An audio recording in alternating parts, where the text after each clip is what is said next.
نحمده ونصلي على رسوله الكريم أما بعد فأعوذ بالله من الشيطان الرجيم بسم الله الرحمن الرحيم رب اشرح لي صدري ويسر لي أمري واحلل عقدة من لساني يفقهوا قولي۔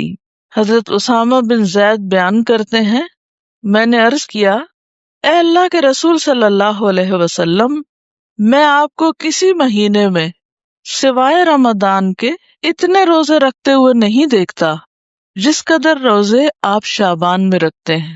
آپ نے فرمایا کہ لوگ اس رجب اور رمضان کے درمیان والے مہینے کی فضیلت سے غافل ہیں۔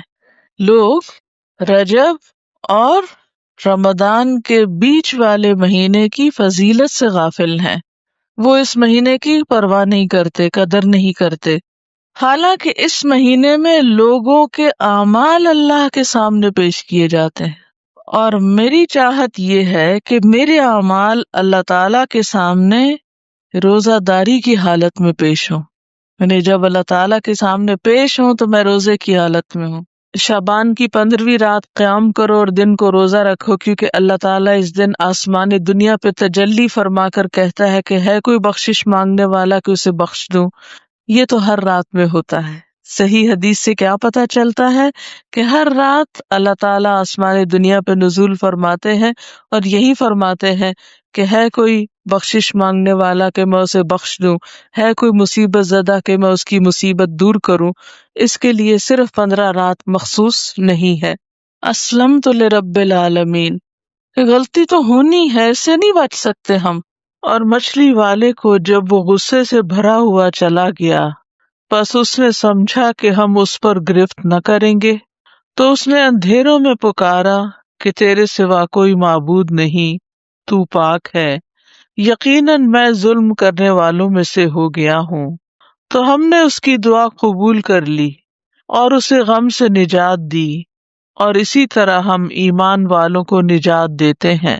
ظنون اذ ذهب مغاضبا فظن ان لن نقدر عليه فنادى في الظلمات ان لا اله الا انت لا اله الا انت سبحانك اني كنت من الظالمين فاستجبنا له ونجيناه من الغم وكذلك ننجي المؤمنين اللہ الہ الا انت سبحانک انی کنت من الظالمین، کہ تیرے سوا کوئی الہ نہیں، تو پاک ہے، بے شک میں ہی ظالموں میں سے ہوں۔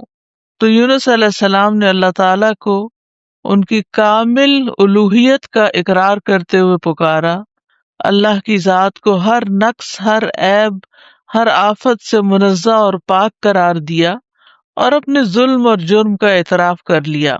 انی کنت من الظالمین کہہ کر اپنے آپ کو ظالم قرار دیا۔ تو اس آیت میں اس بات کی دلیل ہے کہ تہلیل یعنی لا الہ الا اللہ کا پڑھنا اور تسبیح سبحانہ کا پڑھنا ہر غم کو دور کر دیتے ہیں، تکلیفوں اور پریشانیوں سے نجات دیتے ہیں۔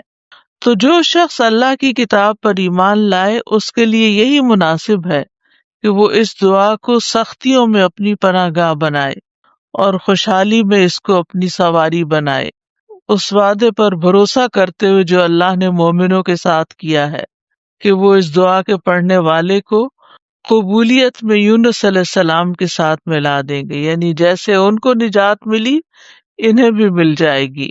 یہ یونس علیہ السلام کی دعا ہے، لا الہ الا انت سبحانک انی کنت من الظالمین۔ نبی صلی اللہ علیہ وسلم نے فرمایا، ذنون کی دعا جب وہ مچھلی کے پیٹ میں تھے، یعنی لا الہ الا انت سبحانک انی کنت من الظالمین، جب بھی کوئی مسلمان کسی معاملے میں ان الفاظ کے ساتھ اپنے رب سے دعا کرے، وہ دعا اس کے لیے ضرور قبول ہوگی۔ یہ دکھ دور کرنے والے کلمات ہیں۔ رسول اللہ صلی اللہ علیہ وسلم نے فرمایا، کیا میں تمہیں ایسی چیز نہ بتاؤں کہ جب تم میں سے کسی آدمی کو دکھ اور پریشانی اور دنیا کی آزمائشوں میں سے کوئی آزمائش آئے تو وہ اس دعا کو پڑھے تو اس کی تکلیف دور ہو جائے گی۔ تو آپ سے کہا گیا کیوں نہیں؟ آپ نے فرمایا وہ مچھلی والے کی دعا ہے، لا الہ الا انت سبحانک انی کنت من الظالمین، تیرے سوا کوئی الہ نہیں، تو پاک ہے، بے شک میں ہی ظالموں میں سے ہوں۔ ہم دیکھتے ہیں کہ سید الاستغفار جو ہے اس میں بھی انسان اپنی بندگی اور گناہوں کا اعتراف کرتا ہے اور اللہ تعالیٰ کی الوہیت کا، اللہم انت ربی لا الہ الا انت خلقتنی، اے اللہ آپ میرے رب ہیں، آپ کے علاوہ کوئی معبود نہیں، آپ نے مجھے پیدا کیا ہے، میں آپ کا بندہ ہوں۔ تو بہرحال اس میں یہ جو لا الہ الا اللہ ہے اس دعا کے اندر، لا الہ الا انت، یہ ایمان کی افضل ترین شاخ ہے۔ سعد رضی اللہ عنہ کہتے ہیں ہم رسول اللہ صلی اللہ علیہ وسلم کے پاس تھے تو آپ نے فرمایا کیا تم میں سے کوئی ہر دن 1000 نیکیاں کمانے سے عاجز ہے؟ آپ کے پاس بیٹھے لوگوں میں سے کسی نے پوچھا ہم میں کوئی آدمی 1000 نیکیاں کیسے کما سکتا ہے؟ آپ نے فرمایا جو آدمی 100 مرتبہ سبحان اللہ پڑھتا ہے اس کے لیے 1000 نیکیاں لکھی جاتی ہیں یا اس کی 1000 خطائیں مٹا دی جاتی ہیں۔ پھر اسی طرح رسول اللہ صلی اللہ علیہ وسلم نے فرمایا جو شخص سبحان اللہ و بحمدہ ایک دن میں 100 بار کہے تو اس کے گناہ معاف کر دیے جاتے ہیں، اگرچہ وہ سمندر کی جھاگ کے برابر ہی کیوں نہ ہو۔ ہوتی ہے انی کنت من الظالمین پر کہ بے شک میں ظالموں میں سے ہوں، یعنی اپنے گناہوں کا اعتراف۔ تو یاد رکھیے جو شخص توبہ کرتا ہے اللہ تعالیٰ اس سے محبت کرتا ہے، جو اپنے گناہوں کا اعتراف کرتا ہے اللہ تعالیٰ اس سے خوش ہوتا ہے۔ قرآن مجید میں آتا ہے ان اللہ یحب التوابین ویحب المتطہرین، بے شک اللہ توبہ کرنے والوں اور پاک رہنے والوں سے محبت کرتا ہے۔ اللہ سے ہمیں اپنے غم اور دکھ کا اظہار کرنا چاہیے، جیسے یوسف علیہ السلام کے والد یعقوب علیہ السلام نے کہا انما اشکو بثی و حزنی الی اللہ، اپنے شکوے صرف اللہ ہی سے کرنے چاہیے اور ہر معاملے میں اللہ کی طرف بڑھنا چاہیے۔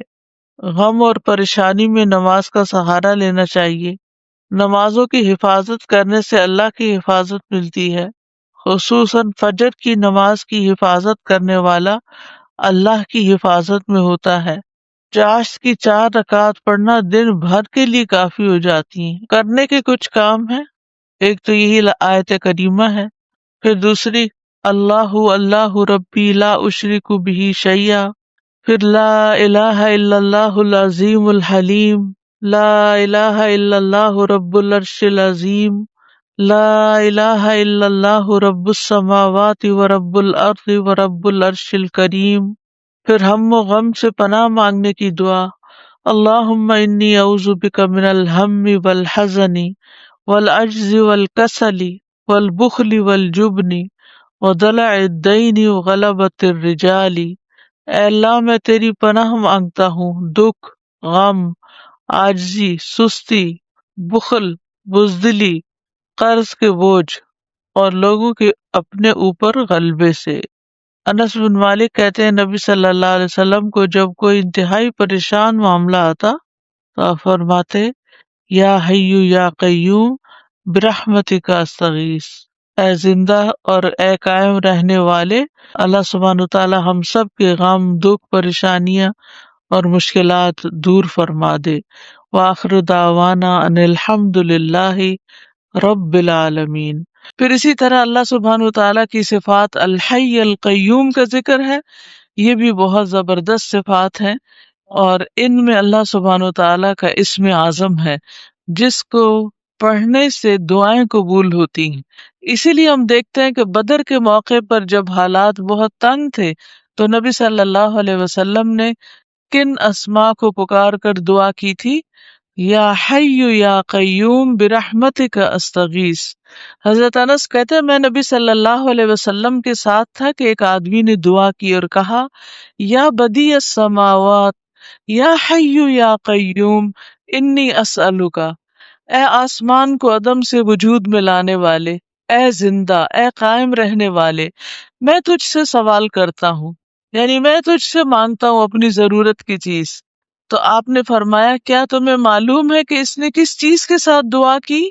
قسم اس کی جس کے ہاتھ میں میری جان ہے، اس نے اللہ کو اس نام کے ساتھ پکارا ہے کہ جب اس نام کے ساتھ اللہ کو پکارا جاتا ہے تو وہ دعا قبول کرتا ہے۔ تو آپ چاہتے ہیں کہ آپ کی دعائیں قبول ہوں، تو یہ تینوں نام اپنے ریمائنڈرز میں لکھ لیجئے۔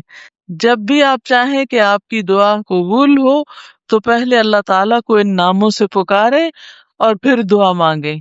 قیامت کے دن جب لوگ جنت میں چلے جائیں گے تو جمعے کے دن اللہ تعالیٰ اعلیٰ علیین سے اپنی کرسی پر نزول فرمائیں گے، پھر اللہ تعالیٰ کرسی کو نور کے ممبروں سے گھیر دیں گے، یعنی کرسی کے ارد گرد کیا ہوں گے؟ نور کے ممبر۔ نبی آئیں گے یہاں تک کہ اس پر بیٹھ جائیں گے، نور کے ممبروں پر۔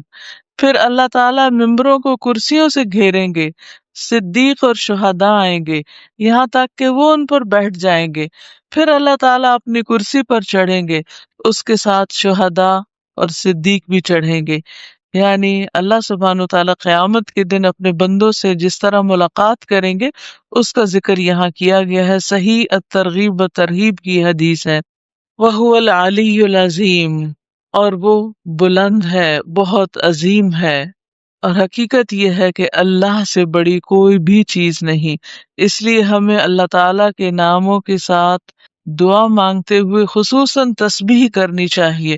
فَسَبِّحْ بِاسْمِ رَبِّكَ الْعَظِيمِ، قسم اس کی جس کے ہاتھ میں میری جان ہے، اس نے اللہ کو اس نام کے ساتھ پکارا ہے کہ جب اس نام کے ساتھ اللہ کو پکارا جاتا ہے تو وہ دعا قبول کرتا ہے۔